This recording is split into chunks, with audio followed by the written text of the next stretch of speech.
I have drank the Dolewite Kool-Aid. Yeah. It's a funny flavor. It is a funny thing. I've only seen you guys like before this Yeah, you're year. fairly new to the new to the joke. I've heard about you. Yeah. But never seen you. And I think which we could get into that here. I think a part of the whole thing, it's just perfect kind of. I don't want to say it was a lottery ticket, like lucky thing. We put in the work. I mean, we did the job. Then we were careful the way we selected what we did and how many times and shit like that. But yeah, right. But it's still amazing to me that this many years into it, people are still first timers at every show. It's like a revival. And they're just like, it's a revival. Like, it's a Dolewite fucking revival, man. Yeah. It's great. I love it. And yeah, we will definitely talk about it. I've had a great time at Serve. Serve was good. Great. Yazoo was great. That was a bummer at Serve and Snake Saturday, getting the Elements canceled the show. We got set up. We got there, we got loaded in, we got everything set up and sound checked, and then it was like an hour and a half before showtime. We all went to get a bite to eat, and then it just snowed and rained on everything. Oh, okay. Wow. Show was canceled. So at Serve, so they had that was in March. March 15th, I think. It was the Saturday before St. Pat's. Pretty ballsy. Was that outdoors? Yeah. And it was kind of nice the whole week, if I remember right. And then sure as shit. Wow. Yeah. I've always said that if there's ever like a biblical level famine, drought somewhere in the world, just book us to play outside. Oh, is that okay? Book us for an outdoor show, full pay, and we'll right, bring it. We'll bring the rain. Sure. Oh, great. All right. The locusts, the swarm of locusts. Raining frogs. Yeah, fine. I'm good with that all that. If I could see you guys, I'm good. Yeah, because right, I've seen you maybe, I don't know, 4 times in the last. You've been to a few of them months. Lately. Yeah. Right. It's real good. I enjoy it a lot. And tell me about this camp you're doing. This thing looks cool. I saw on Facebook. Oh, yeah. I volunteer for it's Camp Milton, and it's for children 6 to 18 that have muscular dystrophy. Nice. And any reason that cause spoke to you, or? Oh, I had a friend in high school that had it, and he passed away before we graduated. Sorry. Thanks. A long time ago. So yeah. The pain is kind of dwindled, but the cause is still with you. The cause is still strong and going. It was a great week, man. It really was. My camper did not get hurt. Plus side. No campers got hurt, as a matter of fact. No campers were harmed during this? No campers were harmed. A full week. It's one-on-one. We stay there. It's Tall Oaks outside of DeSoto. Okay, so not terribly far. Not terribly far. Matter of fact, they have a youth group deal that's doing a fundraiser like 2 bars down from you guys in October. Oh, man, I don't know what it is. You guys are playing somewhere in October. There's a shock. Yeah. Right off the get-go. Oh, I'm already in June 26th. Let's see. When is October 18th? They're playing at Tequiza off 119th. I don't know. Anyway. Oh, we're at Revel. You're at Revel. That's it. So yeah, they're going to be we'll be two bars down. Yeah, like literally neighbors. Tequiza is where we change clothes to play at Revel. Is it? That's okay. the old Fuel. All right. Yeah. Now, are you Kansas City your whole life? Yes. So okay. Yeah, the old Fuel. Yeah, old Raoul's right over there. It's hard for me when we get to Revel to kind of try to recompartmentalize everything before the walls got put up to what it used to be. Yeah. So I'm thinking like Revel now was Fuel's like front door, bar area, and then that Tequiza was like the elevated thing where the bands would play. Oh yeah. And then there's that pool hall behind. All right, sure. Or wait, No, that can't be accurate because the area behind the stage at Revel was the elevated place where the bands used to play. They walled that in and put windows up. So I guess that Tequiza would have been that pool hall between Fuel and Kansas. Okay. Well, they're gonna have a little fundraiser right next door to you guys for the camp, right? Okay, for the camp. What that and it's that same night we play. Same night from like 5 to 9. We'll tell people if they want to hear requests, they got to go pitch a donation. There you go. We'll see if we can help. Right. Well, yeah, it just so happens that it's going to be. It's funny you mentioned it. It's very cool that you do that. I think this place would be a lot cooler if everybody found a little bit of time each year just to give something of themselves to something bigger than themselves. Yeah. I was involved with Big Brothers Big Sisters in St. Joe for many years. I did. I was on the board for 7 years, I think. I was just a board member, then I was board chair, then vice chair. And my wife and I were a big couple to a boy until he graduated in 21.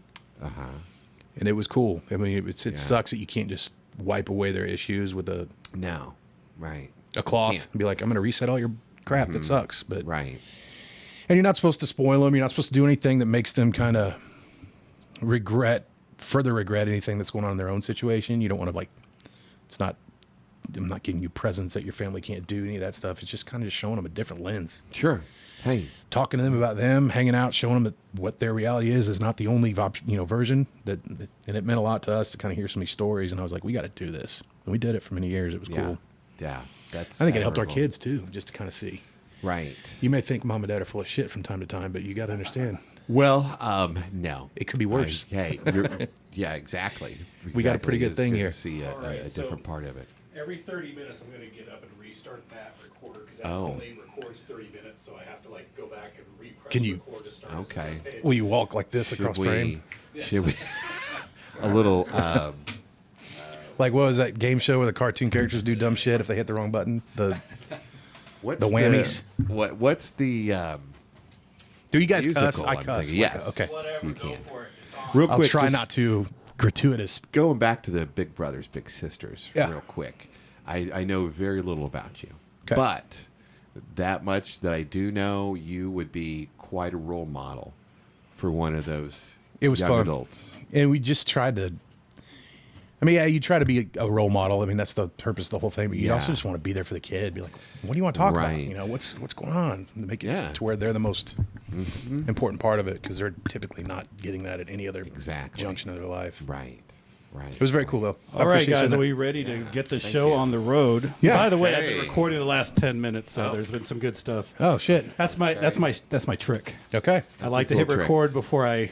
And changing the battery every 30 minutes on the camera. But hey, wait, let's do this again. Here's season 3, episode 2. Season 3, episode 2. Sumo, thank you. Yeah, I like. Well, I find that lots of great. When you think Sumo, you think number 2. Most people do. I didn't know there was going to be effects. There you go. I always forget which delayed. one I push. There's 4 different options here, and I always no, not that one. That one. Or that That snare drum sounded so natural. one. Yeah. One time I went to change my password and I used hi-hat as a password and it wouldn't let me do it. Said I couldn't use symbols. Now you could do that little sound there. Swing and a miss, Brian Rice. Swing and a miss. Any one of them will work, yeah. Because a hi-hat's a symbol, yeah. It is. So here's our intro. We ready? I'm ready. Ladies and gentlemen, Totally pre-recorded in Bonner Springs, Kansas. Kansas City Knights. Oh, hey.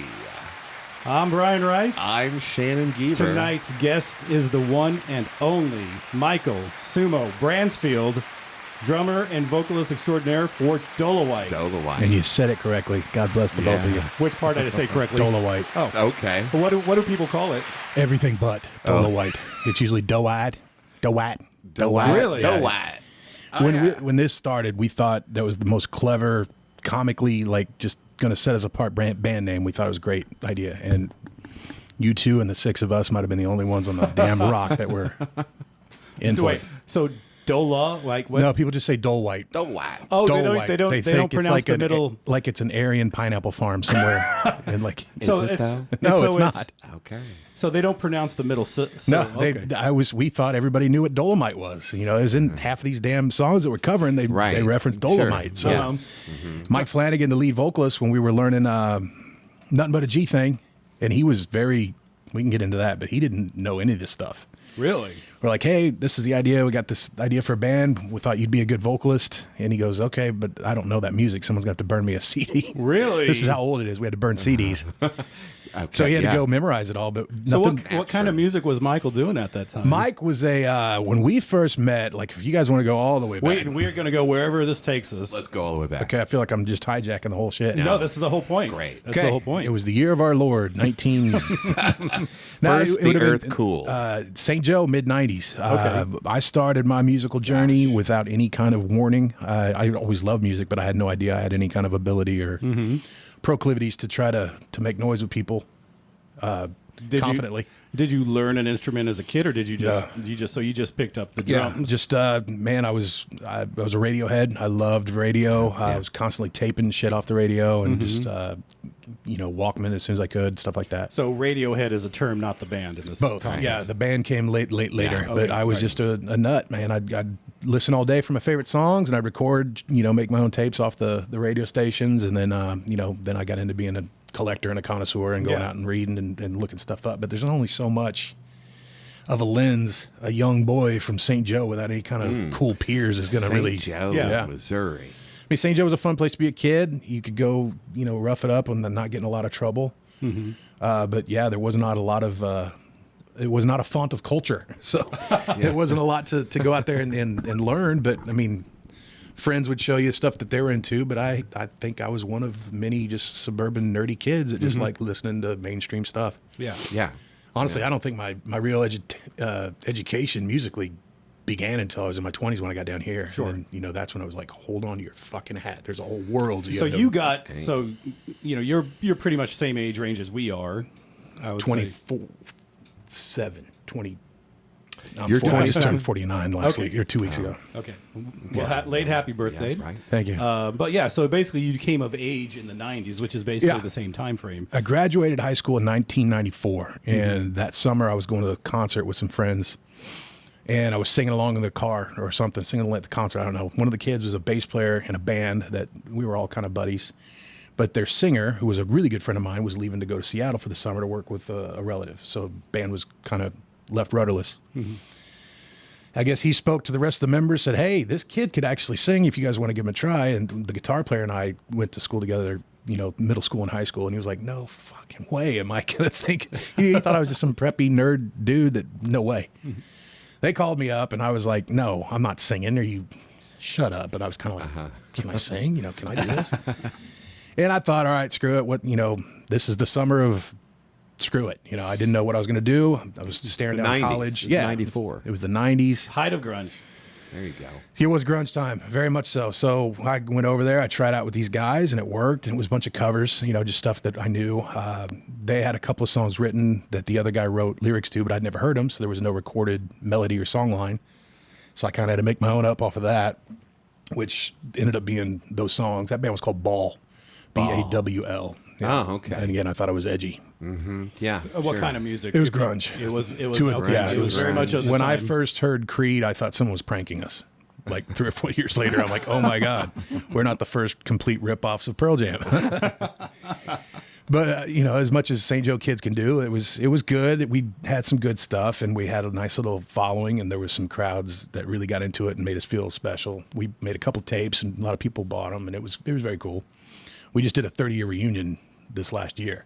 Really? In St. Joe? Yeah, it was quite odd to get back up there and read an iPad with lyrics I wrote as a 18-year-old child. Sure. Watch a bunch of people show up to hear it. So Teen it was, angst. Yeah, it Wow, was very okay. great. Teen angst. But that was people remembered and came out. They remembered more than me. Yeah. Some kid was like, "You got the words Oh, wrong there." hey, Fuck all. I'm like, "Hey, bud, this was." I wrote those fucking lyrics. Says you. Who says I didn't screw up in the studio, man? I'm like George Lucas. I rewrote it. I made it better. Like Star Wars movies. Right? But yeah, so that was my first foray into music, and then going to practice when stuff would wind down, I'd be like, "Hey, show me how to play your bass or play your guitar," and I'd grab the drums so and just kind you of tinker. weren't even playing drums back then? You were just singing? Just a singer. Just Yeah, had a buddy that said, this guy can sing. yeah. I was screaming in key. It was kind of Okay. guttural yelling. I was good. learning. I didn't know what I was doing. I was smoking okay. cigarettes. Everything Oh, sounded yeah. bad. Oh, the good old days, the 90s. I think we played our first show in a church basement like 8 days after I became a member, and I was up there with a music stand and like a Big Chief tablet with the lyrics, totally scared to death. Yeah. Big Chief. Scared shitless, just up there trying to, like, maybe their vision is based on motion, and if I don't move, no one can see me. I'm just going to be here doing this. And we played, and a bunch of other local bands played, and, like, you know, some of them were great, some of them were freaky, some of them scared the shit out of me with what they were doing, like, as far as on stage antics. I'm like, I'm supposed to do any of this shit? It ain't going to happen. Guy was making love to a monitor. I'm like, that's not me. I can't do that. But he did the shit out of it, and it worked. I was like, you know, I just know for a fact that will never be something that I am going to do. My big ass is not laying down and Bobby Browning on that, you know, floor wedge. Bukkake. Yeah. But that went for a couple years. And the whole time I had this other group of friends that I was kind of always close to.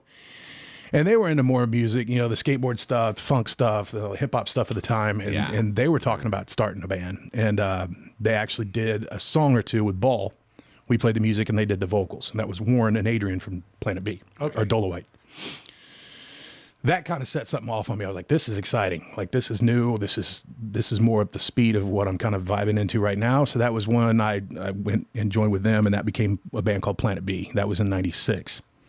And Planet B did pretty good for not as a long career. I think we were only together about 2.5 years. We played, you know, Lynn Buck. Lenny? Yeah. Yeah, of Lenny course. had a joint in St. Joe, and he took care of us and had us open for a few bands. And we used to throw our own shows there, and they'd sell out. I mean, we were drawn really well in St. Joe because it was high energy, a lot like what Dolewite is. It's just constant, 100 miles an hour, call and response, fun stuff. And I think he booked us to open with Billy Goat. And they told us all about Billy Goat. They're like, you're gonna have your shit together for this show, or you're gonna get laughed out of the joint. You know, we're like, oh God. So we all did our research and found out all we could about Billy Goat. And you thought we were practicing for like a Grammy appearance or something. Like, this is going to be our, we just wanted to not suck so bad for that show. And we put in a lot of work. We might've showed up like 2 hours early to this damn thing. We got set up. We're ready to go. We're just sitting there like, there's nobody here yet. The bar's not even up. Billy Goat. I remember where they were coming from, but their van broke down and they couldn't make the show. So they had to cancel. Oh, gosh. We didn't hear that. We didn't hear that until we got off stage. So we go, we play, and it was great crowd, and everybody went nuts. And then we were done, and the guy, I want to say it was, I think back then it was Omni Entertainment. The guy came up, he goes, hey, I want to apologize. Billy Goat's not going to be here tonight. They, you know, van broke down. They're having issue after issue on this tour, but I'm going to rebook, and you guys will be on the bill. We're like, all right, cool.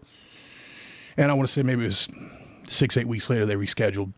And we showed up, and again, but this time all of Billy Goat was there. And they were like, we've been hearing about you guys. Can't wait to see it. And I was just sick. I was like, oh, shit.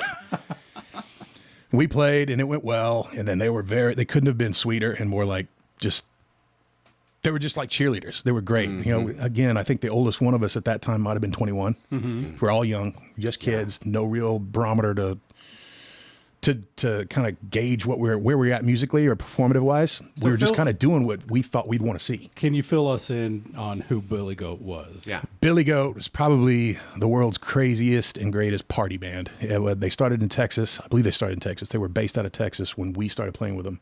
Then they switched to Kansas City. Go-Go Ray, who we all know and love, was the drummer. Yeah. And Mike Dillon, who is one of the more accomplished musicians, you know, of many generations. He's done so much work with so many great, big, huge artists. He was the lead singer and percussionist. So between him and Go-Go, what they would do with these drums, they'd have the whole, I mean, you could have 1,200 people just in the palm of their hand going just crazy off what they were doing. And it was very, you know, audience heavy, call and response stuff. They used props. Everything was, it was just a gnarly, crazy party. And it was fun. It was safe, but it was dangerous. Like it's just everything you'd want in a rock show. Yeah. But it's a dance show too. I mean, it's not just like a bunch of dudes like banging off each other. Everybody was just vibing and grooving and having fun. And then somebody would throw ramen noodles all over everybody. You know, people get naked. Happens. It was the 90s. You know, but Billy Goat kind of took a shine to us. We played with them quite a few times. I can't remember exactly how many, but did you guys play at the Hurricane? Yeah, they brought us to the Hurricane. See, a few then times. we're talking about Planet B, right? Yeah. I must have seen you guys because I've seen Billy Goat. Yeah, dude, the Billy Goat shows, and they'd pull up the vocalists up on stage, and we'd do a song with them, and it was always fun. And I remember one night we were at the Hurricane. I don't think I was 21 yet, but I think I had a fake. Sorry, Stan. Oh, it comes out now. Oh my God. And we played the show, and I was probably this size, if not even heavier back then. And I was wearing like Dickie pants that were probably 10 times too big and had zero breathing room. like no air movement in a Dickies. No. Like a black T-shirt, and I just got off stage, and I was completely drenched in sweat, and I was at the front row, and I think her name was Kim, the lead singer's wife. She was like their dancer prop master thing, and she went to throw a bag of flour over the crowd, and she dropped it, and it landed all on me. Oh my God. And my fat, wet ass just Cake turned batter. into human biscuit. I went from thinking I'm going to come down to Kansas City, I'm going to rock the shit out of the Hurricane, and just prove I'm going to set my my star ablaze. Dang it. To playing a show and looking like just a white dog turd for the rest of the night, just caked on white shit everywhere. I don't think I was at the Hurricane for that show. I don't think You'd have remembered it. would've, Stay Puff Marshmallow Man walking through, like creaking and flaking off everywhere. Right. Gosh. But yeah, that was the beginning. That was Now, were you singing or were you playing drums? no, I was just a singer for both of those bands. Gosh. Planet B, I did do I played bass on a couple songs. Nothing. I mean, it wasn't, Primus. It was like we did a song where they rapped over basically the Knight Rider theme. So I was like, Oh, there you go. that shit. And another cover, but yeah, I did that, and then I played drums on one song for that band. It was just a little instrumental thing that we did that I couldn't fuck up. So I played that one, and we recorded both of those. So I got my ego inflated a little bit, and made me feel like I was a multifaceted musician. It's the 90s. It was, but yeah, that was those were two. That was my beginning into this whole realm of What a beginning already. thinking I could play music. Gosh, and you just, how many instruments do you play? No, just guitar, bass, and drums. Just I just can't do guitar, keyboards. I can't do any. I never mess with any horns or anything like that. I was a DJ for many years, so all right. I did that for a job. But Okay, what radio station were you well, I at? started in radio in 1997 with 107.3 The X down here. I was on. Okay. Yeah. It was an alternative rock station. I was on that thing for Yeah. 2 years. All right. And then after that, I took a job at the Hurricane in Westport, and I worked there as a door guy for a couple years, and then I saw what the DJs were getting paid. Did you know Nick Schmiedler? by Not from the chance? waist up. No, okay. I very well could be, dude. That whole time was another chapter where there are some fuzzy years. He was a door guy at the Hurricane. In What was his 90s. name? Nick Schmiedler. He had long hair. He's a cool dude. He does iron art kind of building stuff. Yeah. What Anyway, era? Give me a year. It was outhouse era. Maybe it was before me. Maybe this was, I don't know. I started the Hurricane St. Patrick's Day 1999. Okay, this was before you then. Yeah. All right. And Stan, the manager of the Hurricane, had a radio show at the radio station that was on before me on Sundays. And when we all got fired, he was like, "Come see me." He's like, "I got you." I was like, "Yeah." So he gave me a job down there and furthered my tormented dive down into the the rock and roll lifestyle. Right. Well, let's talk It's his more fault, too. about that. Yeah. Brian. and so, were you in Planet B and working the door at the Hurricane then? I think for a little while, not long. Planet B was kind of working itself out around that same time because Warren, who's in Dolewite, he had taken a job in Kansas City and was not available for much. That's when some of the shows that we still try to do, we involved Mike Flanagan because we knew he could do it because he was covering some of Warren's parts through a couple shows.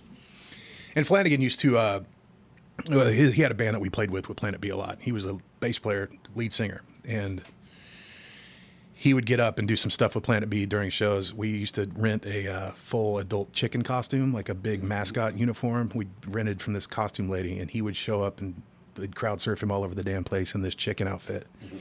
I wasn't there for that one either. He was already kind of folded into he was in the fold before he became an official member. But yeah, that's when I think I worked at the Hurricane and we played there at least one time with Planet B. I can't remember if it was much more than that, but that was towards the end of that. Yeah. Nice. Brian, do you want to check? Is it 30 minutes yet? Do you want to check? I've got quick? You got your timer? I got another we 11 got minutes plenty before of I need time to here. switch it over. I've got We can get all the way to the 2015 Royals season in 11 minutes. Oh, There you hey, go. we'll Whoa, get there there it with is. that. Real quick, since we're throwing around names, please give us the names of the members of Dolewite. Dolewite is Tommy and Melissa Burnett. Tommy plays guitar and keyboards, and Melissa is our female vocalist up front. They are brother and sister, have been for most all of their lives. Mike Flanagan is the lead vocalist. He goes by MC Vocals. And then Warren is the DJ. He goes by the DJ Element because the DJ element of our group. I play drums and vocals. My name's Sumo. And then currently our bass player is Richie St. John. He formerly of the Accidental Moguls. He joined us about a year and a half ago. And son of another radio personality in town. Right. Yeah, his dad is a very loud, very bald man. I don't know why people keep letting those guys get away with murder. I saw him at Jazzoo. But you saw Steven? Steven's been a friend of the band and a vocal supporter. He and Nate both for that radio show have been blabbing about us for almost since inception. I think I met them in 2010. We would be remiss not to. What was his stage name? Was Hash Browns. He was the guy. Andy. Yeah, Andy West. Adrian Miller, who was the bass player. Then I was going to get to Adrian, because Adrian was one of the founding. Adrian was in Planet B. He was the bass player, and he was the first person I told about this idea to. When I had moved back to St. Joe in 2004, and people were talking about Planet B reunion. At that time, I was in another band, Cadillac Order, which it was heavy rock stuff. I was guitar player, lead singer of that one. And everybody was bugging me about Planet B, should do a show, and I was like, I was all right when I was 18, 19, but now I'm 30. I don't know if I want to do my old teenage hip-hop shit. But I was talking to Adrian about it. I'm like, what do you think of this? He goes, let's do that. I'm like, all right. So Adrian went and got all the guys and said, this is what we're doing. And we all got in a room, started working on a set list first, making sure we were picking songs that, A, people would give a shit about, B, that we could do with live instruments. I mean, it's like... So we're talking about Dolewite now. The origin of Dolewite is where we're at. Yeah, this would be the beginning of Dolewite. This would have been probably late spring of 2006. Mm-hmm. And I was managing a club in St. Joe called The Bone that did live music. And I was talking to him about this. And he was like, yeah, let's do it. He got the guys back in the fold. Everybody agreed to it. We had a place in downtown St. Joe that we could rehearse, just a commercial spot that was not rented out. So the guy was cool and let us go in there. And we just decided to put a track list together of the songs for one show. It was not like let's build a business. This was let's throw a Halloween party. Mm-hmm. So we put together a list of songs, made sure every Flanagan could sign off on learning the vocals, and then because as he mentioned earlier, he wasn't even he was familiar not a with rap guy, man. He listens to a lot of different stuff, but yeah, he was more of a kind of a punk rock guy. Has it grown on him? Does he like, or does he just like or has it been so many shows? He's like, I'm going to listen to punk. I can tell you that most all of us probably listen to anything but the shit for this many years. I mean, none of us dislike it. It's right, just, I get it. Yeah, makes perfect sense. Well, now it's so weird after playing these versions for 20 years. It's so weird to hear the original. You're like, no, I absolutely, Right. But yeah, that's when we kind of sat down and we talked about what it would be, and we decided it was going to be a Halloween deal. We dressed like a-holes, put on chains. Love it. It gave us almost 6 months, I guess, to work on the material. Mm-hmm. And we knew that if we were going to do it and do it the right way, it had to be kind of musically imposing. It couldn't just be, you didn't want to just kind of be up there verbatim with a costume or it'd be a joke. So we had to pick songs that we could kind of tweak to a rock show energy. You can't really do like everybody looks Easy E, Boys in the Hood. It's a great song. Everybody probably knows every word, but you try to play that with a band, it's boring as shit. Yeah. There's nothing going on in that song. So stuff like that you kind of tinker with and you try. There's songs that that would be a complete floor-killing hit. I mean that in a good way. Like it would be a hit, but you just can't pull it off with live instruments. It just doesn't have the same kind of vibe. So we were picky and choosy about what we did, what songs we did, and how we did them, and arrangements. And we rewrote music to a lot of the shit. I mean, as much as you can rewrite songs to rewrite music to another song. But we had to kind of take the elements that were the most memorable, or things that stood out, like a bass hook. But if there wasn't anything else going on, we'd have to kind of create around that. And I mean, none of this shit had live drums. So that's a complete different element. Right. I play way too fast, so that adds another element to everything. So it was kind of tweaking it, massaging it, and getting it to where we thought we'd want it, the show we'd want to see. Yeah. And we put that together, and our first run was Halloween night at the Bone in St. Joe. This was 2006. 2006, yeah. Bone Zone. My Cadillac Order, the band I was in, opened, and then another really popular... So you did double duty that night. And then another really popular St. Joe band played next, and then we were the surprise. Now it's a thing you never heard of before, but hold on to your hat kind of thing, and we just played it, and it went great. So then when that turned in. so when you say it went great, not only did you play great, but it went over. It went over really well. Okay. And people were like, what's next? I'm like, shit, So then we're like, let's do next month, we'll do Thanksgiving. Then Thanksgiving went great. I'm like, all right, let's do New Year's. New Year's went great. And I'm like, well, let's go see if Kansas City wants anything to do with it. Yeah. And boy, Did they not? Boy, did well. That kind of ties into They did not want shit. No. You had trouble breaking Oh, through. 100%. That was my hardest sales gig ever. Really? Yeah. I'm coming up to, Stephen DePalma at the Dan Brookside. I'd be like, hey, I'm in an all-white rap group from St. Joe. We'd like to play here. Okay. And he was like, or you could fuck yourself. Really? Yeah. He was nice. He was. I get that it. sounds bad, but he was like, oh, yeah, we'll call you.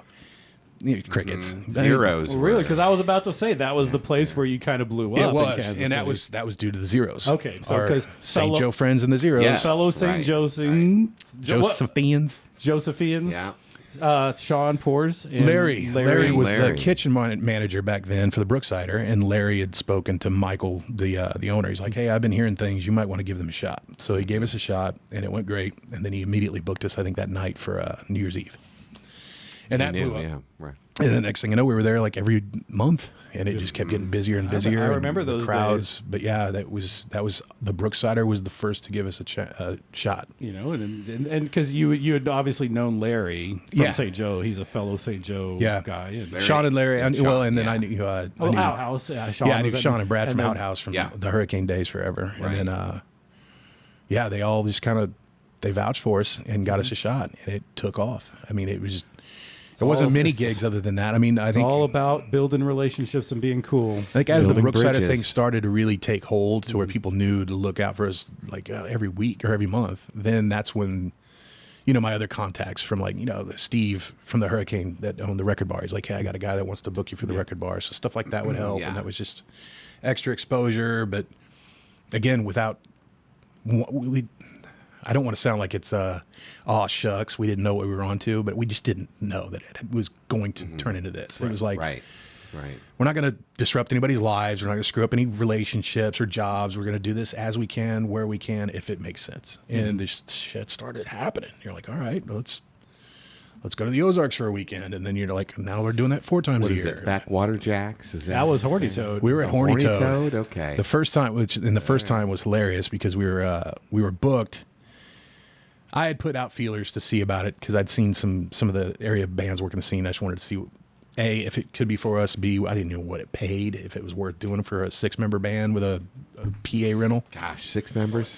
Are you still 6 members? Yes. I can't count. I know. But yeah, I won't say names because I don't want anybody getting mad, but one of the booking agents for the company that handled the Horny Toad reached out. He's like, hey, we've been talking and they want to try to get a younger crowd on the weekends. They feel like the crowd's getting a little stagnant and a little older, so they want to book you guys and see how it goes. So we booked 2 weekends, and the first weekend was Memorial Day. We went down to play they had a band, a classic rock band that's done fairly well for many years out of the area. They had them Friday and Saturday early, then they wanted us to play late Saturday and then headline Sunday. And this band played, and it was probably 9:00. We took the stage on Saturday night, and we started doing what we do, and a few people came down and instantly got into it, but for the most part, it was a bunch of people eating on these balconies that go 5-6 levels high. Yeah. And we're not. I mean, if you've not seen the band, we're a lot of things, but dinner music is not that. No, right. So Dinner theater with Dolewite. yeah. So You're gonna be instantly, eating fast. the owner of the club comes down, which none of us knew, but he grabs Adrian. Adrian goes up to the front stage, and he's got Adrian bent over, and I'm like, man, we're playing. Can you kind of fuck off? And I may have said something to that effect over the microphone. I was like, we'll be here when you're ready, guy. Anytime you want to stop. But then Adrian goes, I was like, oh, okay. He goes, that's the fucking owner. I go, what's he want? He goes, he told me we're only allowed to play classic rock until midnight. I go, well, he's got the wrong band. We don't know any fucking classic rock. But he was like, no, the deal was you guys play your shit after midnight. He's like, well, nobody told us that, dude. We've only got one speed. Right. So he called it. He's like, just shut it down. And then people that started chanting, let him play. And we got on. We ended up doing the job, and it went well. And the next night was great. But then he fired us. He fired us for our remaining gigs. And we're like, well, shit. But something happened. That guy lost possession or ownership or whatever of the venue. And the next year, they kind of went back and looked at all the bands at what weekends drew what. And they called us up. They want us back. Right. And man, that probably went on for 5 years. Every season we were going down there and just killing it. I mean, we were constantly being told we were drawing better than anybody. We were always their biggest ring, but they just That's stopped. It surprising. dried up on us.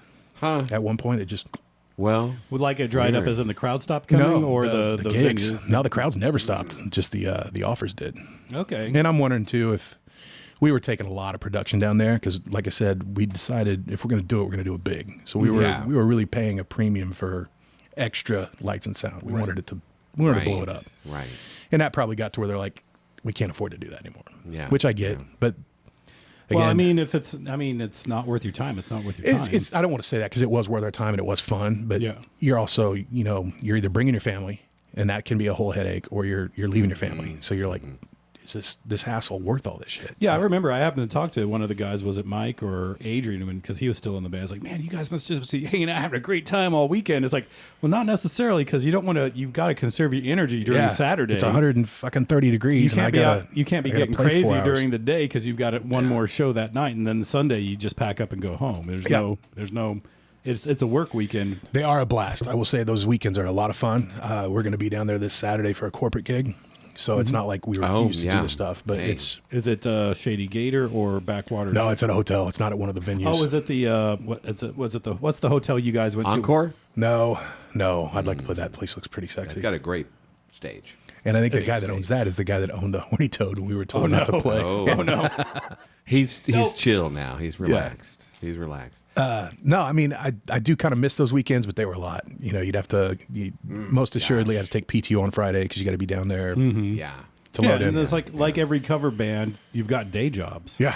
And so you've got to deal with that. True that. As soon as my podcasting career takes off, I'm going to. Well, we can help you get started, but like getting popular, we can't help you with. Yeah. Oh, I forgot to mention, like and subscribe and share. Oh yeah, that's how we need to. We're trying to whoever's watching, Right.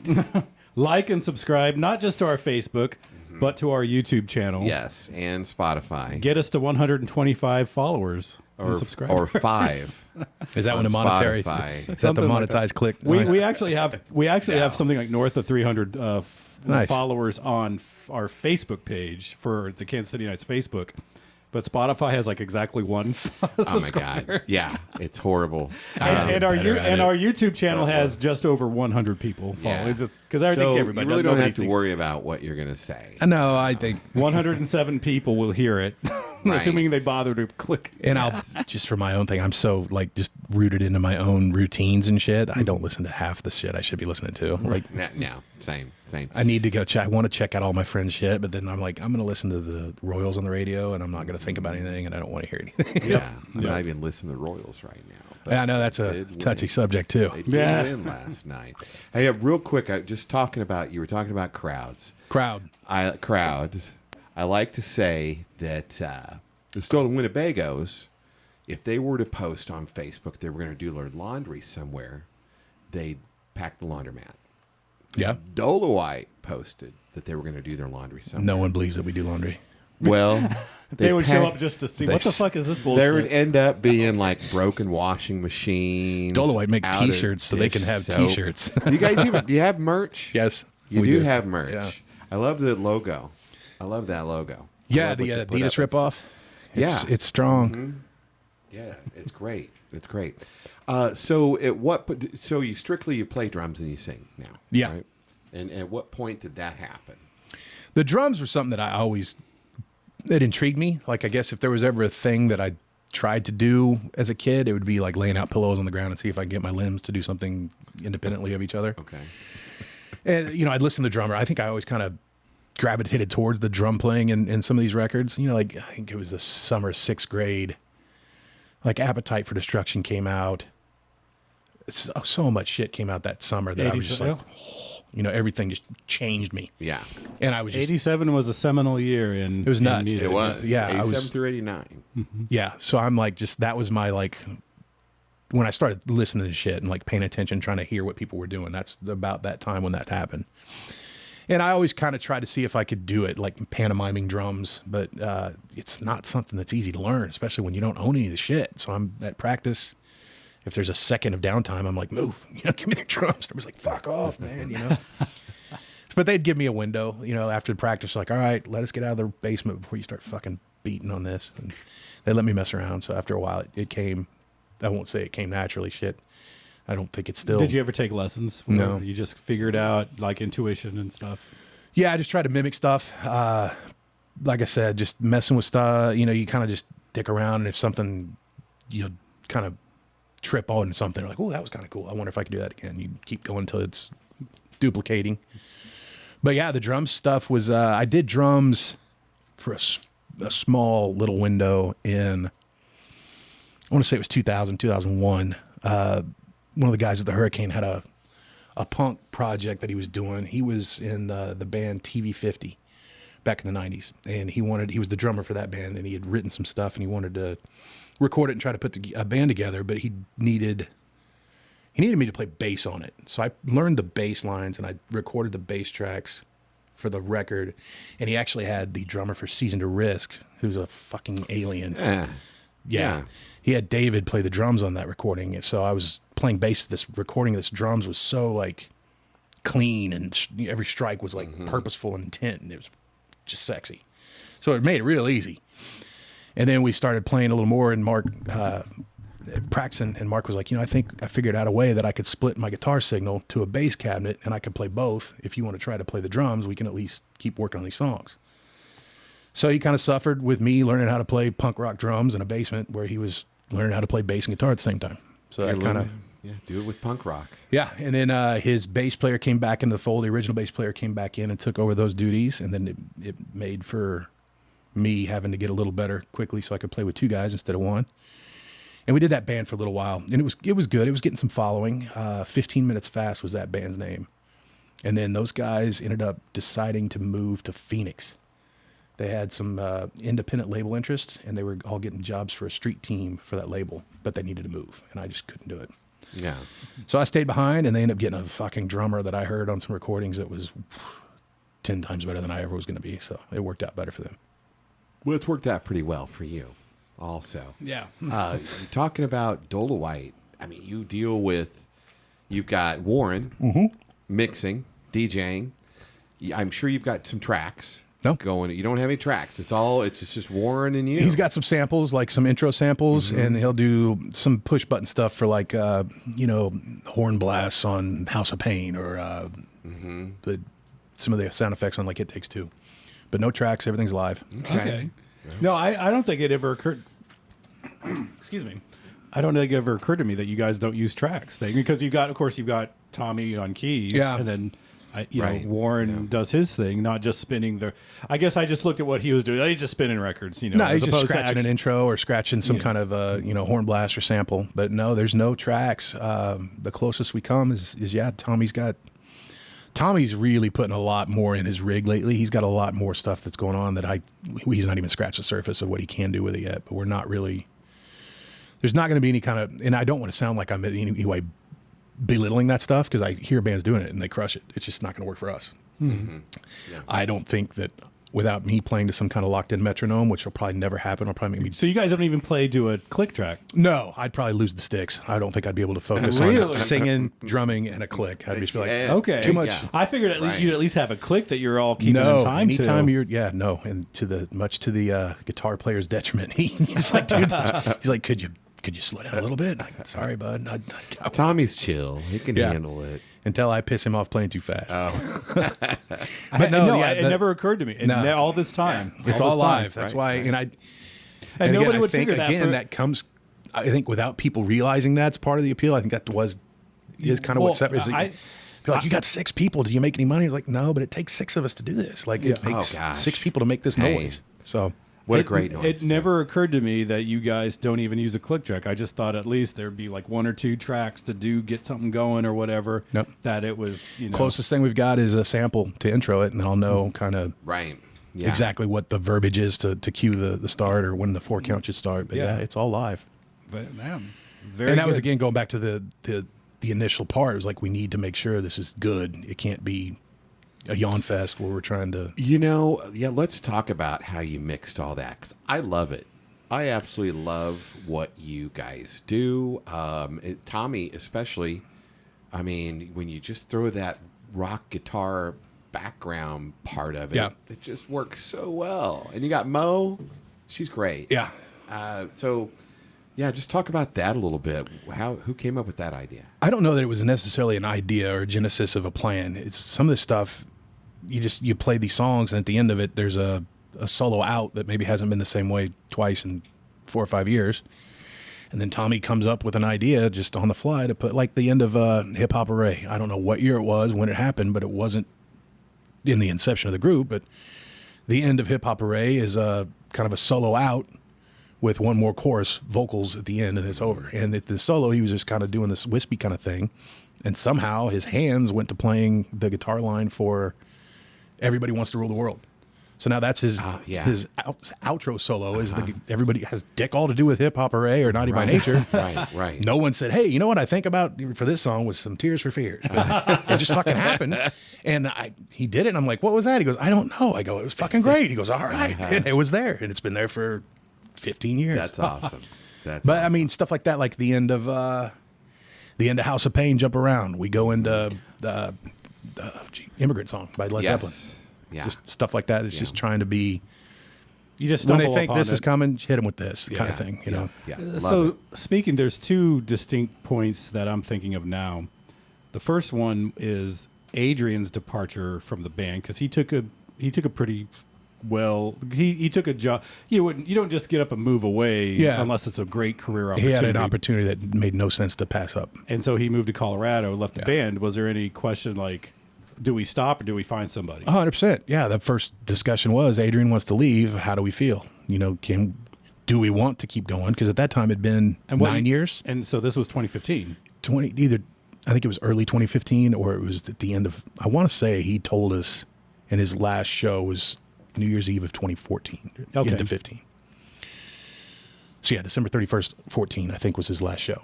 I can't recall if it was that or 1 year prior.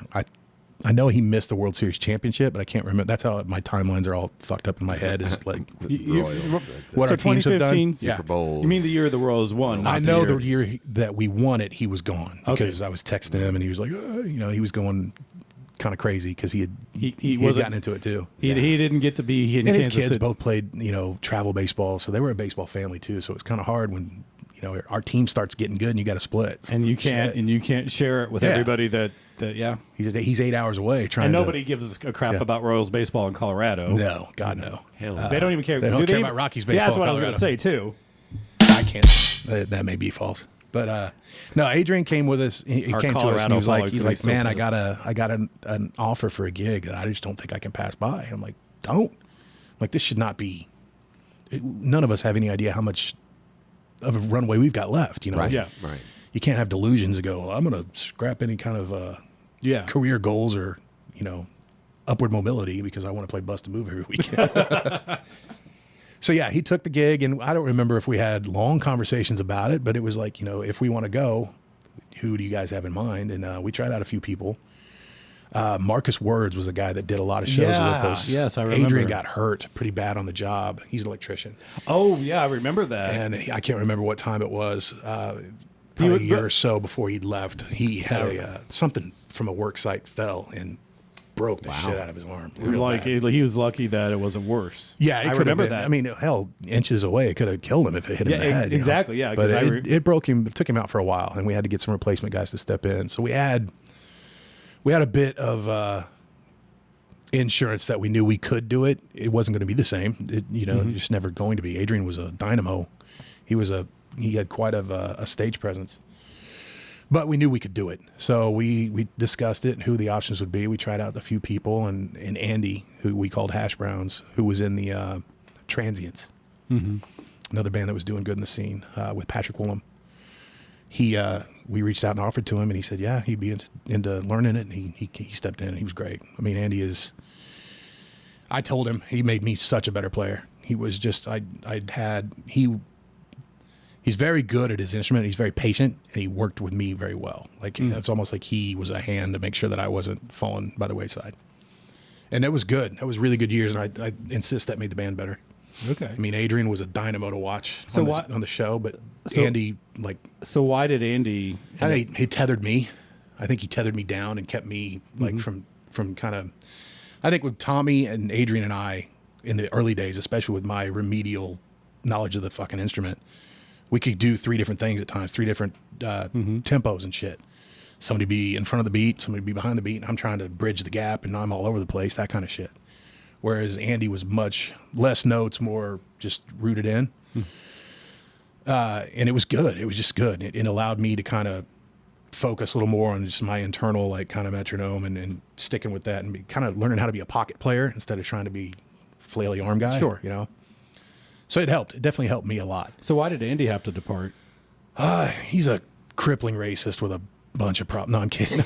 No, he's joking, people. I am just absolutely joking. No, This Andy, is absolutely a joke. Andy had taken a job at the hospital in St. Joe that was requiring him to put in some really early mornings. Okay. On top of other factors, but that was a big one where he's like, yeah, we're going to get home about 4:30 and I have to be at work at 6. It's like, oh shit, dude. Right. And he had a young baby. And he found himself a lovely lady and they had a baby and that started becoming very much important, which I get. My son was born 1 year before Dolewite.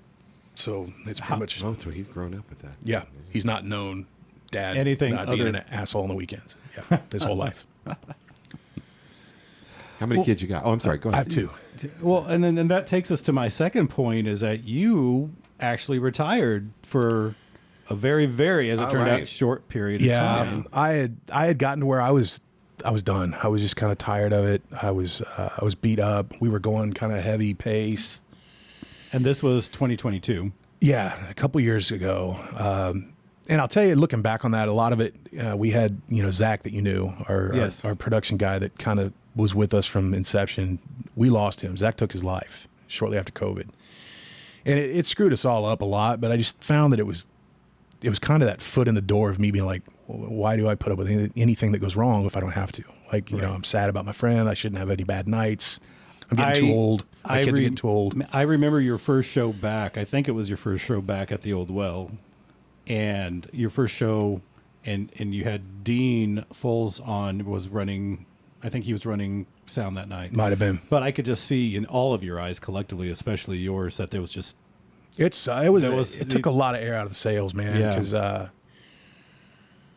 we didn't know it was coming. Yeah, that's exactly. And I the like part Zach, that felt yes. the worst is the fact that if I'd have known that kind of shit was hanging in the balance, that maybe I could Right. have done something. Yeah. But Yeah. Never would We have just figured. didn't. Well, you don't figure. I mean, because I knew Zach too. I knew him because he did stuff for PC and Rattle and Hum, and Zach was great. He was kind. He was He- great at his gig. He could be an asshole. He could be a total pain in the ass to Yes. deal with as far as budgeting for shows. It's like, dude, you can't expect me to get that kind of yeah, ask. But he also made us look and sound better than we had any right looking and sounding for many years before we had our teeth cut. He was a really good friend. I knew Zach for many years, and it sucked losing him. And it was kind of in every room. There was that elephant that just kind of ate the air up.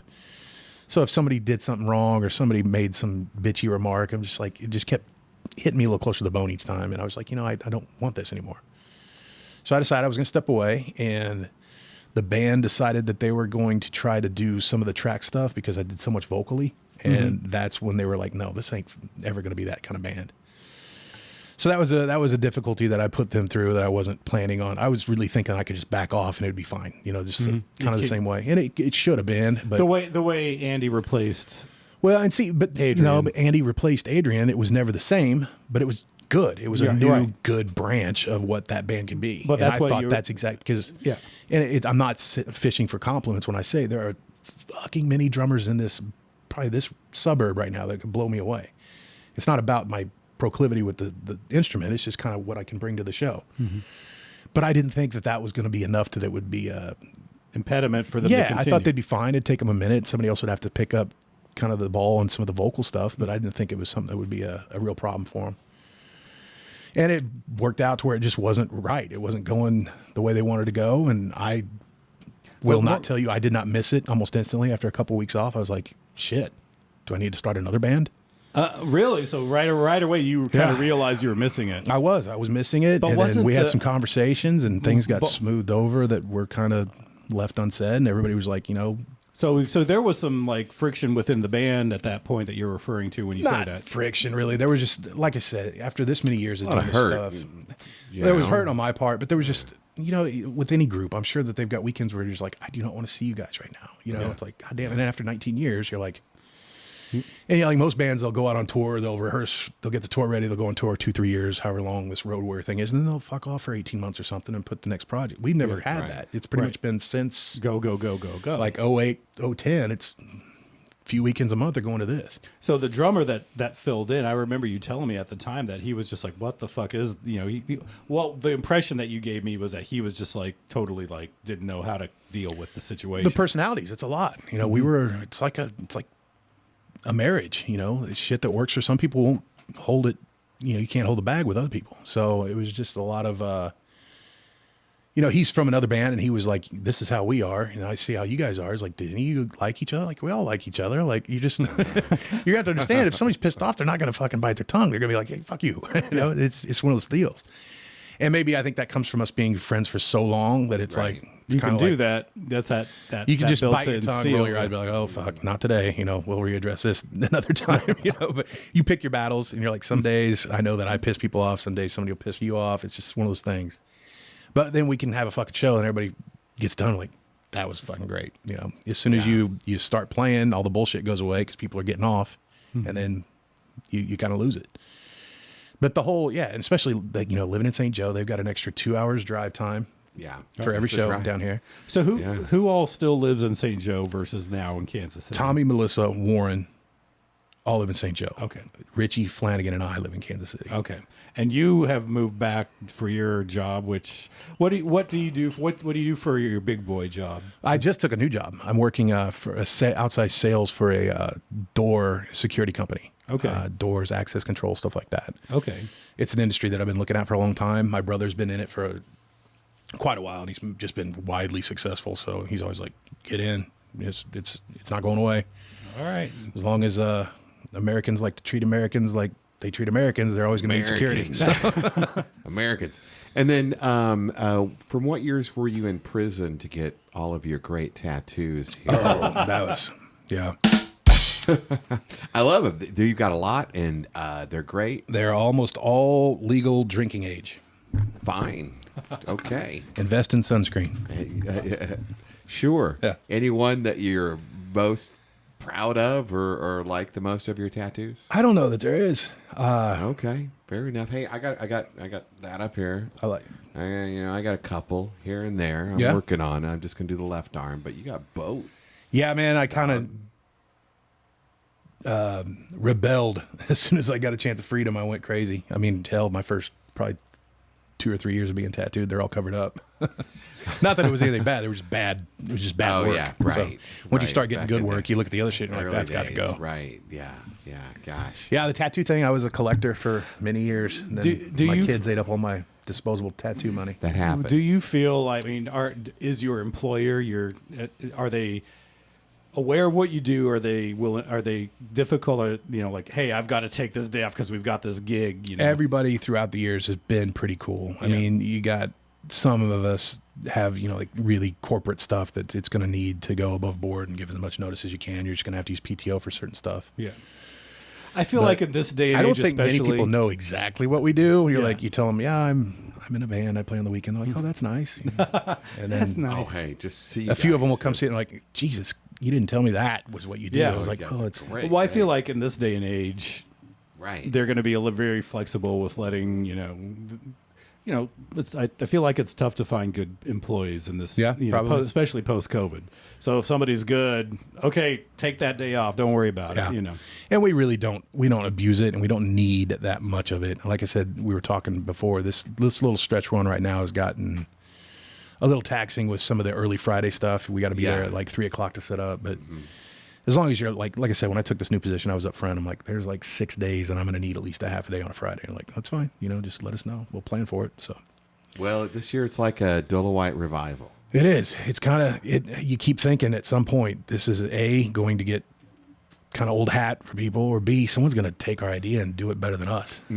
Nobody really, what the most I see is that bands will just sort of do a little medley. The Zeros and the Bagos do a hip hop medley that's about 10 Right, and that's it. right. That's as close as I've seen anybody else even try to do what you do. The way you guys do it, nobody could. It's just great. I think that's love it. Probably has to do with all the different voices we've got too. We can keep it Yeah, I mean, from stagnate and give people rests when they you need. got does Tommy sing? He does. You know, so really, and then does Richie sing? He does. He doesn't. So do it everybody much, in the but band that's on that stage can sing if they, because he does the Richie's too. Yeah, Right. Richie's He's got taking a over song. for the Rob bass. He's got a good voice too. He could sing well. He was singing Yeah. in the Moguls, and then He's a talented guy. yeah, he plays guitar and keyboards as well. We Right. switch him over on keyboards for a song too. Yeah, I like that when you guys switch instruments. Yeah, that was a new one. We just learned that one. That was Okay. our first And new look, song, it and worked great. Yeah. So what is how does that feel like? It's a lot of the same Yeah. set. I mean, how frequently do you even entertain adding a new song? we entertain it a lot. We talk about it, but at the end of the day, you're like, okay, you listen to it, and you're like, this just doesn't have the bite. Oh. It doesn't have that. Hey. It doesn't fit. It'll be too much of a drag on the rest of the Like show. there's one that we're working on that Tommy, that's kind of probably spurred some of the Tommy leaning into some of the different effects and things he could pull off with one man, one keyboard. And it's a Beastie Boys song that doesn't have a lot going on. So he's going to be really on the hook for a lot of that shit. And it's kind of intricate for his part. So we're working on that one right now. The one we just did with Richie switching to keyboard, Tommy switches to bass. I feel like that would be. I don't think it's Sabotage that you're talking about, but I feel like Sabotage would be a fun. Sabotage. Sorry, You know, It would just be the most un-hip hop Beastie Boys song we could do. Is like, Well, all right, I if don't we've know how already, that would go if over we've already around. kind of mastered the hip hop part, why would we stray away from that and do a punk song? Sure. That happens to be my favorite Beastie Boys song. So And that's it's why not it's not a unfamiliar song you're singing. A lot of people feel the same way.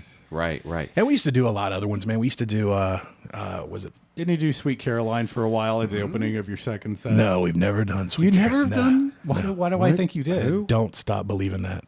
Okay. Don't do that one either. No, we don't. I can't remember. Right when we started, it was Shake Your Rump off Paul's Boutique. We used to do that one a lot. That was a pretty crazy. There's a lot of changes in that one, so that was kind of like your ADHD had to be in check for that one.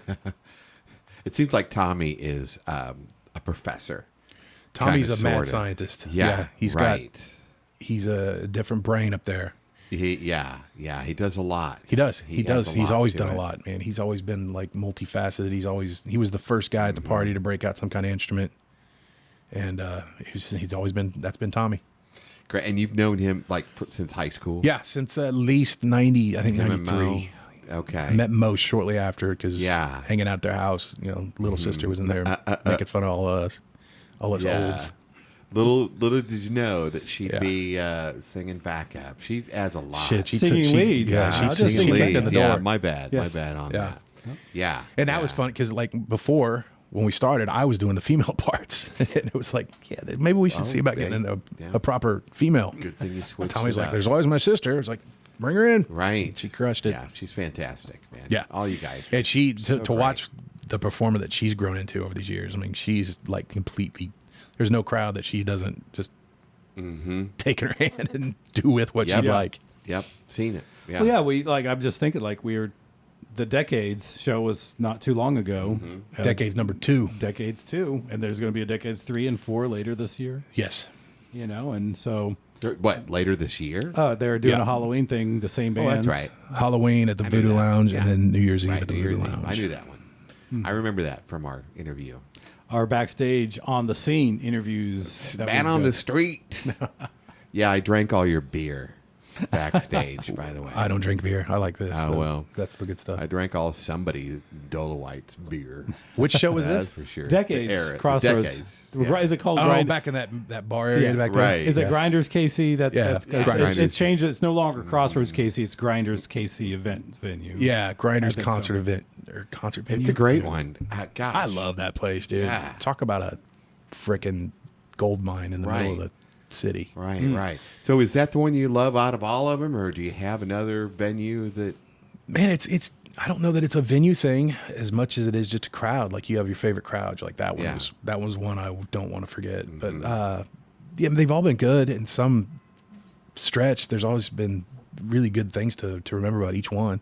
I mean, we've had some turds. We've played some shows where I'm just like, get me out of this one now. But for the most part, man, we've been very lucky since it's been rolling this last, call it 15 years. I mean, it's been pretty big for 15 years, probably. The first 4 were kind of spinning our wheels and figuring out what to do. But yeah, I'd say since probably about 2010, it's just been I feel like it's been even before insanely that. lucky. Yeah. I can't believe how much, just good fortune we've had. I mean, I know we're a good band. I'm not trying to belittle that, but like it's kind of crazy to see the rabid like following that just it's getting stronger. We're like, I'm one of them.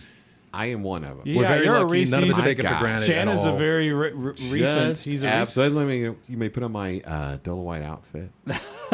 By the way, Probably should. Keep I your don't want pants to on. make fun of anything, But yeah, no, I remember the first time. Hey, come to think of it, it was one of your first Brooksider shows in 07. Yeah, so we met you at the Brooksider. Because I remember talking to, happened to be Adrian, and he was like, yeah, we just decided it was time to do this. And, that was like, during a set break, you know, and I was like, man, this is pretty cool. Like what made, but that was the first time that I was exposed to you guys.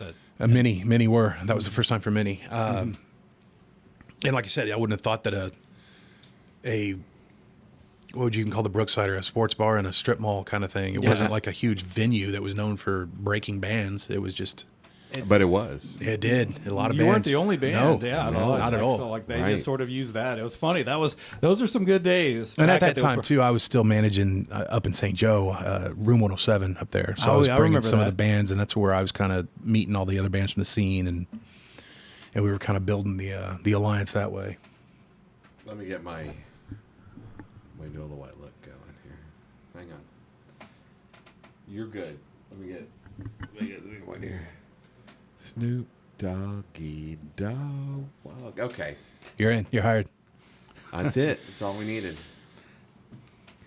So- Okay, now I can hear better. Sorry about that. You're good. So what shows do you have coming up in the next?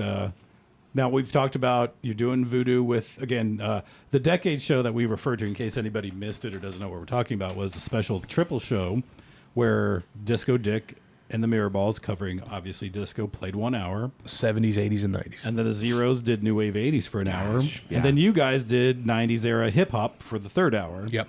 Which was wildly successful. I think I heard it was something like north of 1,600 tickets sold for that show. Yeah. Great night. Yeah. Great night. But you're doing that again at the Voodoo Lounge. Yeah. They on Halloween.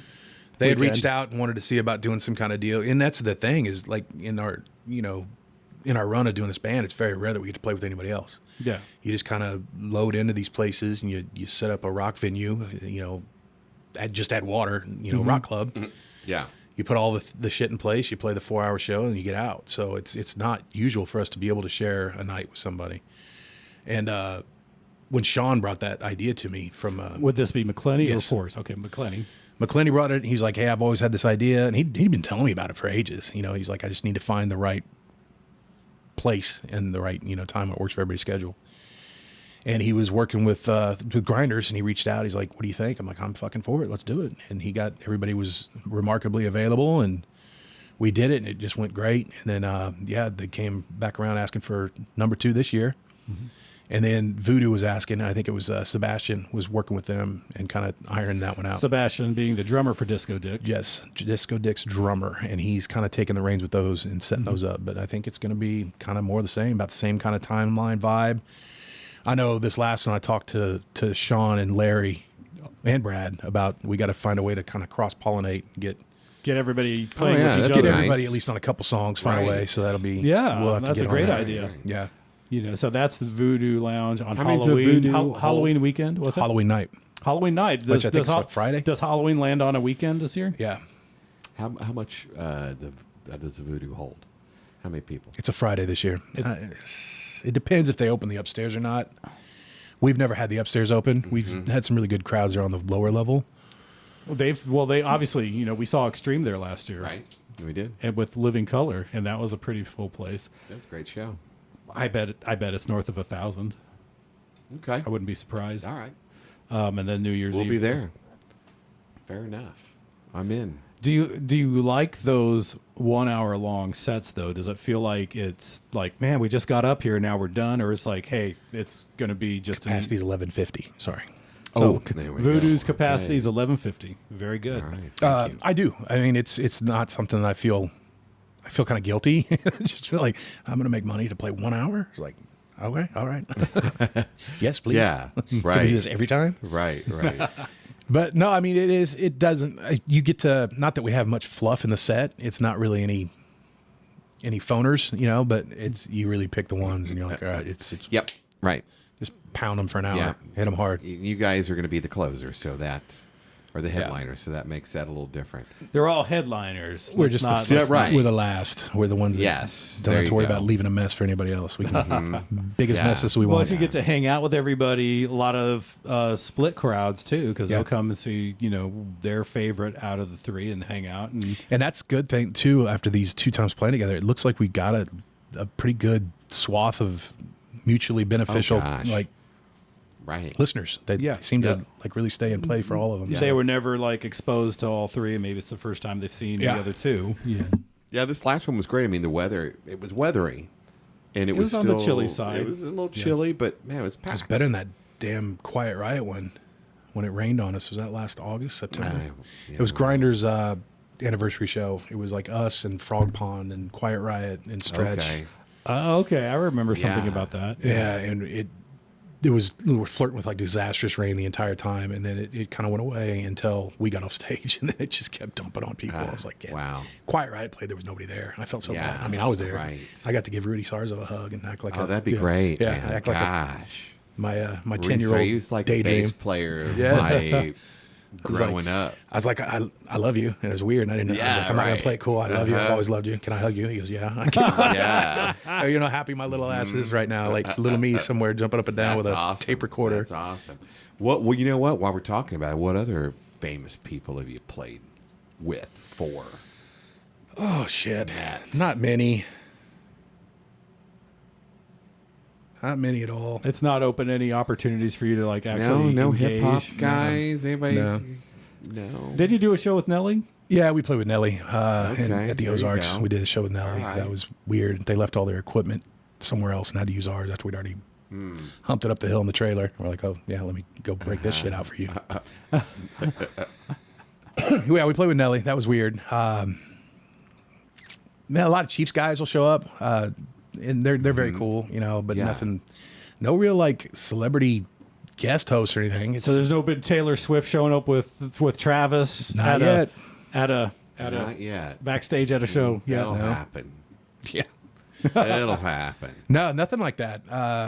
Not that I can think of. I mean, I'm probably going to feel like an asshole for getting something and No? looking like a turd, like it didn't matter. That's okay. No worries. I mean it's 19 years. Yeah. right. It's a long time. And we've just, and again, it sounds cliche, but we get so spoiled with kindness every time we play. It's nothing but people just being so And complimentary. like and I said, they'll gushing. show up at the laundromat. They're gonna break some washing machines. Yeah, they're going to think, yeah, that's. Take all we the show up at the laundromat, damn the shit's getting soap. broken. Yeah, we will. There ain't be no launder, whatever. I No, don't know. we're gonna wreck the Quarters are gone. How about your drum kit? I love it. I love your drum set. I love the. Is it red? It's orange acrylic. It's Yeah, it looks like an old orange acrylic. It looks like an old 70s skateboard wheel. Yeah, love it.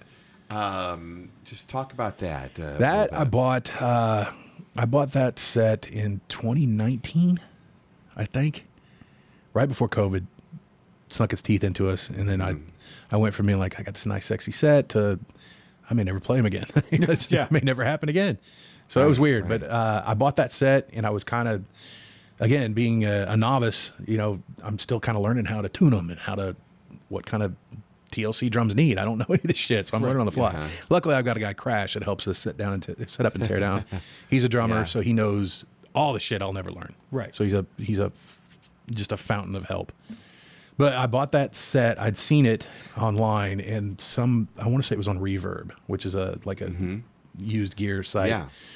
And I think it was a store going out of business. They had just the shells for the toms. I got four toms and a kick tom, no snare. To give the music illiterate an idea, and you don't have to give the exact figure, but how much does a good pair of drums like that cost? Like, what's the range? Well, I would have that same set now. You're getting close to $2,000, and I got the whole shell pack for less than $9,000.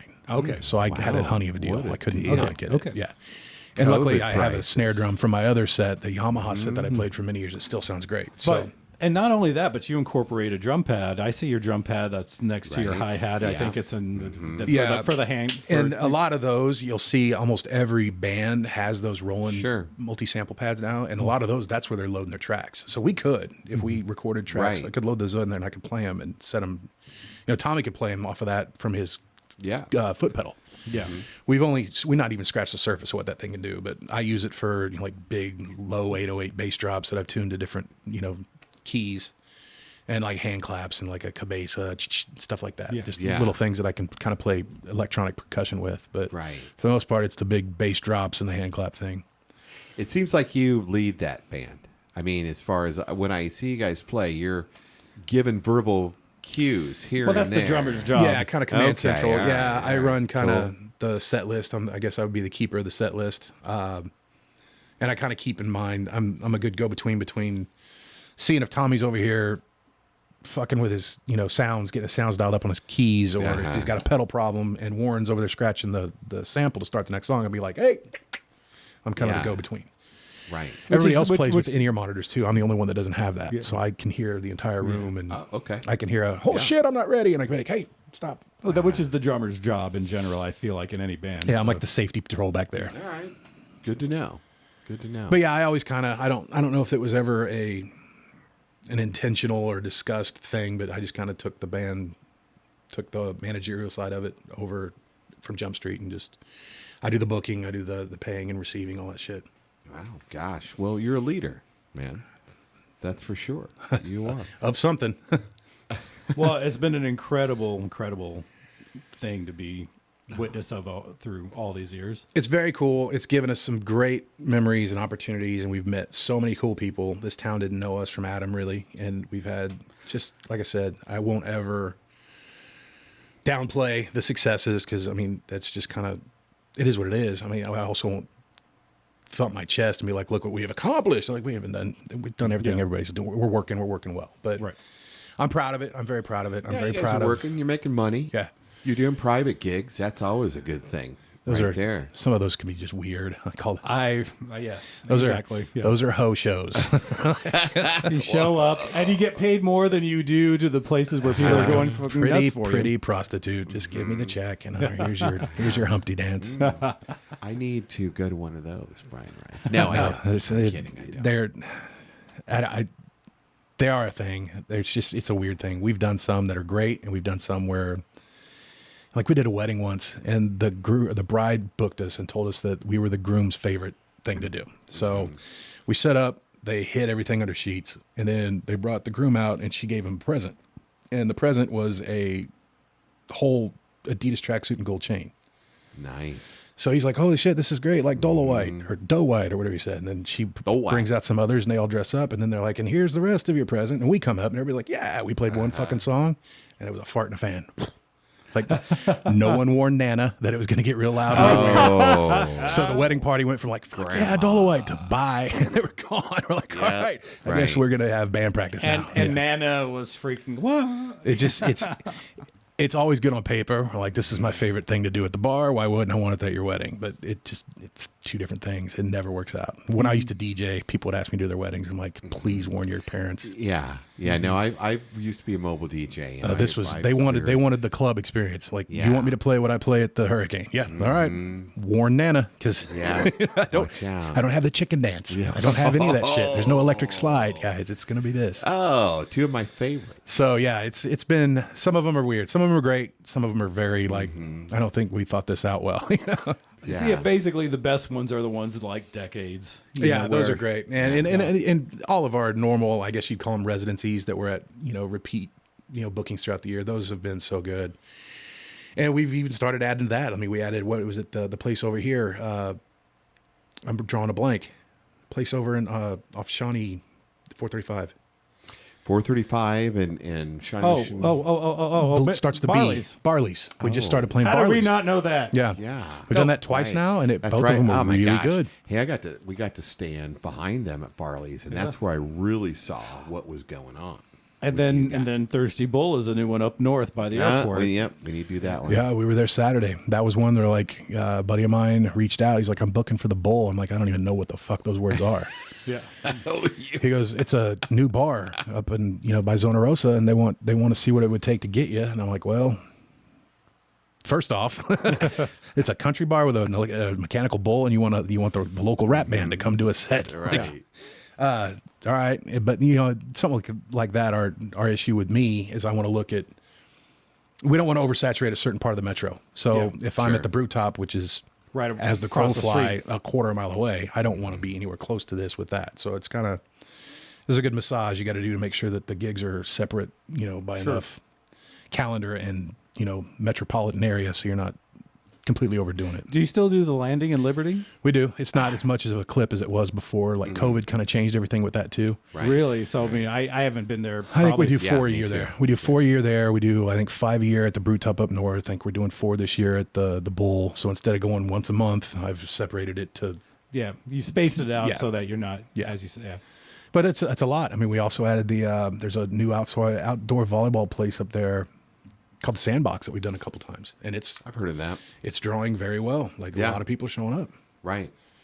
So How'd you like serve? Serve's fun.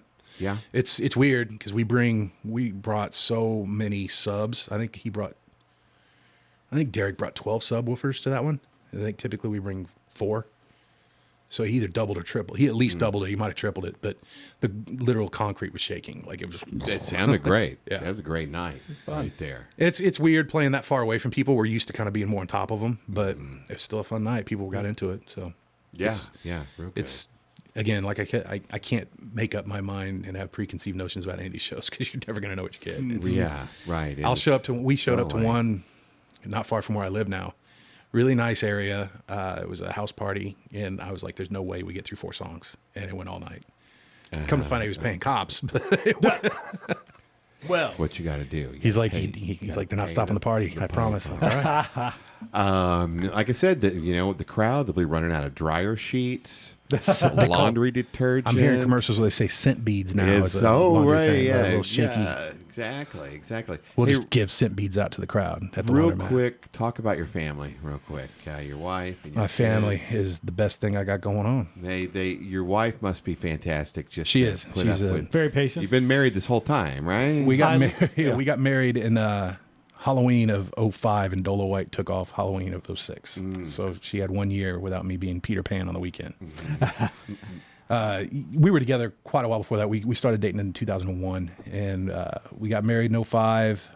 She had a baby in August of 06, and then Dolewite started Halloween of 06. So it was just kind of. And so your kids have known nothing but right. Yeah. No, it's crazy. One of the funny stories, when my son started playing baseball, T-ball, the coach asked him to go to the dugout and grab one of the equipment bags. And Liam is my son. He runs over there, goes, and there was like 3. He goes, which one? And the coach goes, it's the one with your fucking family crest on it. It was a Dolewite or an Adidas trifoil. Right. He goes, because he used to go to the store. He's like, look, they got Dolewite shoes. I'm like, shut it. It's not Dolewite shoes, but I'm telling you. But I mean, he's a 4 or 5 year old kid. He doesn't know. He just sees all this shit. So yeah, it's been a thing. And everybody in the band's got kids. I think at one point when Adrian was in the band, I think we had 13 children between us. Gee. Does Richie have kids too? No, Okay, yeah. He's pretty Richie young, is a yeah. baby. But Right. yeah, we've all got kids. I think mine and Flanagan's are 2 of the last ones to. Well, no, Melissa's still got a younger daughter that's in high school. But Flanagan and my daughter will both be seniors next year. My goodness. My son just graduated Okay. like 6 weeks ago, 8 weeks ago. Yeah. Congratulations on that. It's a trip. I can't believe it's happening. I don't like it Yeah, at all. right. I'm so not happy with any of it. Well, I'm sure you've instilled in them some qualities Yeah. that will help them be adults. I Be hope. great adults. I hope so. And what's your wife's name? Ashley. Ashley. Yeah. Yeah, Ashley God is bless you, Ashley. Yeah. She's a saint. She's Yep. she's been holding the reins on the ship and keeping Camp Crazy down for me to go do Camp Crazy. my shit on the weekends. There you go. And with that, Sumo, it's an hour and a half Oh, already. moly. Believe it or not. Whoa. All right. Believe it or not. And so Whoa. thank you for making the time. Gosh. We had this was a Yep. reschedule, so we've Yeah, had this on the sorry books for about about that. Hey, no worries. it's fantastic. This was Yeah. such a right from the get-go, just right, everything just flowed. yeah. I can't tell you. I couldn't repeat one thing I just said. So No, it's That's great. the way it goes. Perfect. That's man. how we like it. good. Yeah. Thank you. Well, thank you guys All for right. having me. Yeah, All right. very cool. Let me know if I can help with anything. You Sumo. got it. Kansas City There you Knights. go. Dolewite. See you again Okay, soon, Dolewite. guys. Like and subscribe. There you go.